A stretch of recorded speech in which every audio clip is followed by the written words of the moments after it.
The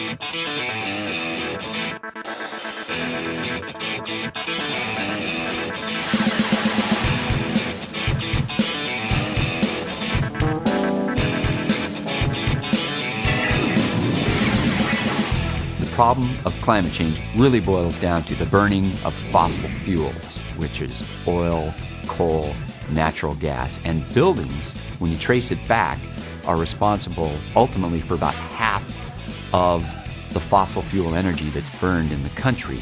Obviously, as our population continues to increase, we're going to need to continue building buildings. But the real challenge there is, how do we do that without affecting our climate? Green building is all about looking at how we design our buildings and operate our buildings and moving towards carbon neutral, towards energy efficiency, renewable energy, and getting us towards climate solutions.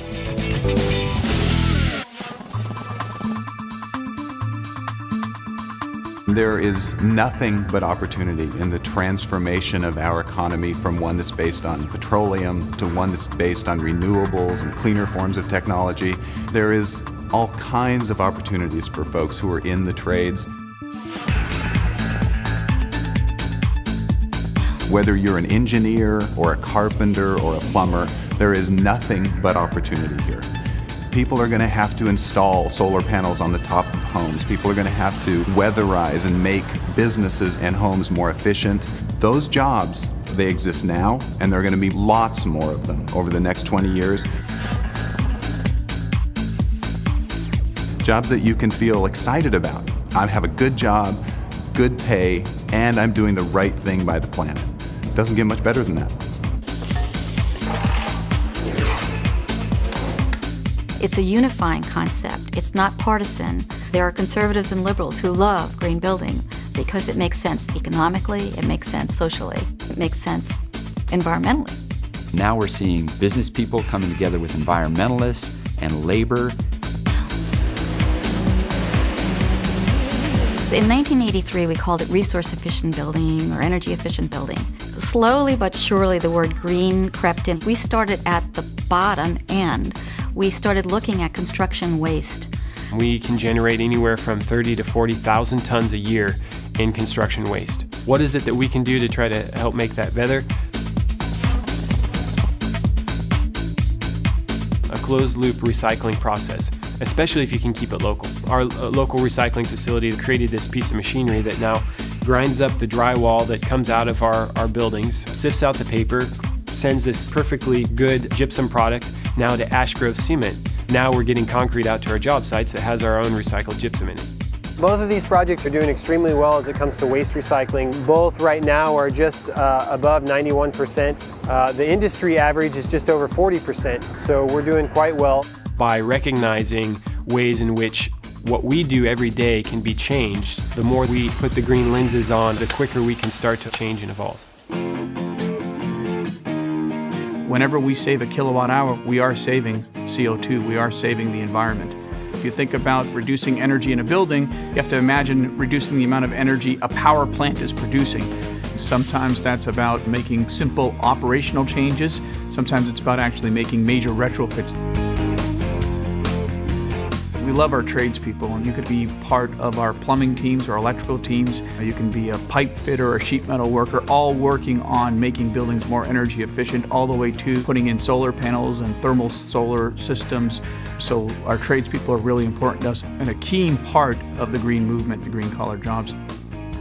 Fortunately, there's a lot of training and apprenticeship programs and community college programs to help folks develop the skill sets that they're going to need to do those jobs in the green economy. In terms of training, we developed the Sustainable Building Advisor Certificate Program, and it's also now being offered in locations around the country. The program is aimed at any working professional who has some decision-making power within sustainable building world. The most cost-saving process for building a green building is to simply integrate those green building concepts early on in schematic design. If you're a student, I think the best thing you can do is become LEED accredited. LEED is truly the recognized national metric for measuring green buildings. They're certified silver, gold, and platinum. 2 years ago, 18% of our volume were LEED certified projects. Last year it was 53% of our volume, and this year we've jumped up to 91% of our volume.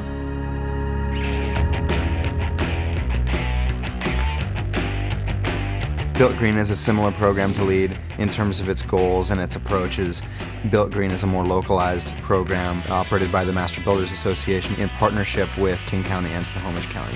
Part of what Built Green provides is that structure by which a builder can build a green project without having to learn everything from scratch, and a buyer can understand what the builder has done.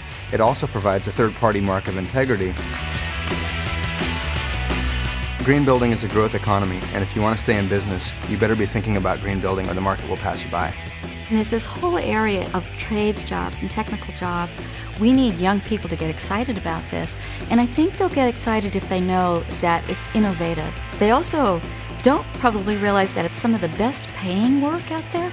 I'm part of the workforce that actually builds the green buildings. It's the new market. You know, this is where we're going. Our eyes are open and we're not going back. WIRED is a federal workforce initiative from the Department of Labor.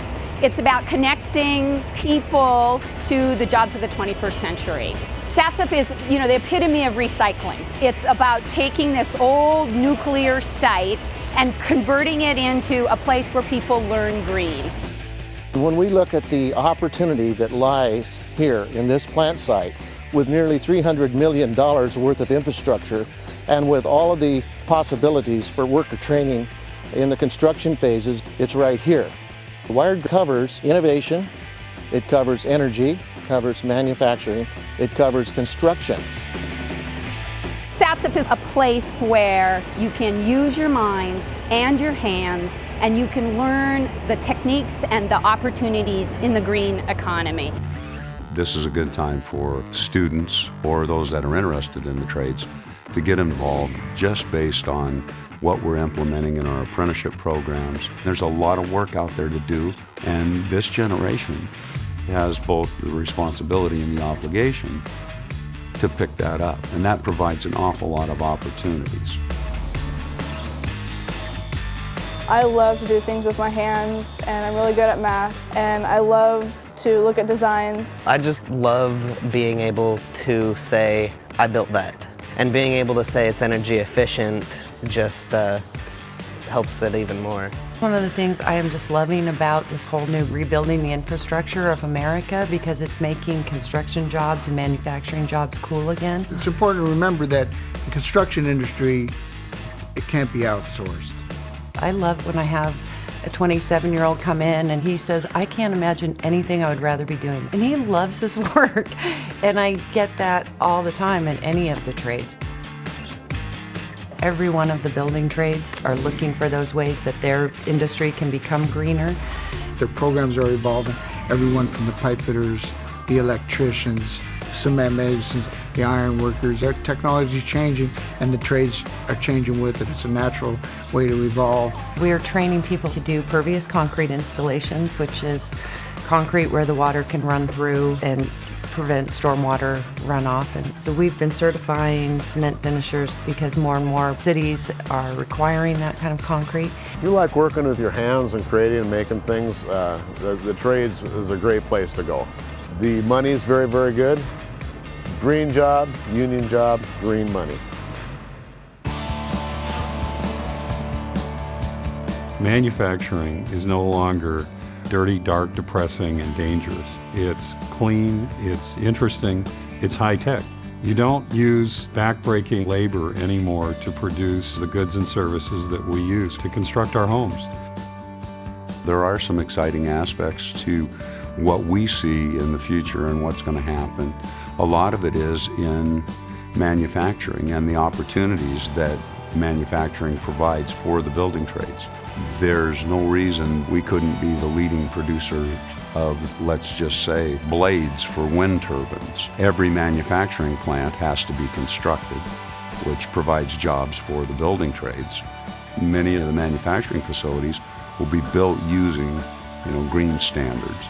I think the future is that as society, we will continue to look for ways to make life healthier and more satisfying for the citizens of our community and the citizens of the world. And in order to do that, we need to create products that will serve them well. But at the same time, we don't want to destroy the environment that we're living in.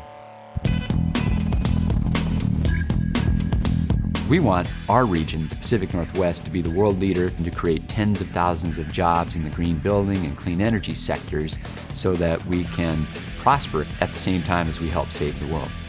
If you're in high school now, it's an incredible time to be alive. There's going to be a whole range of career opportunities in front of you that are going to allow you to contribute to the greatest challenge we face, which is to create a sustainable economy and a way of life in which we can pass on to future generations a habitable planet.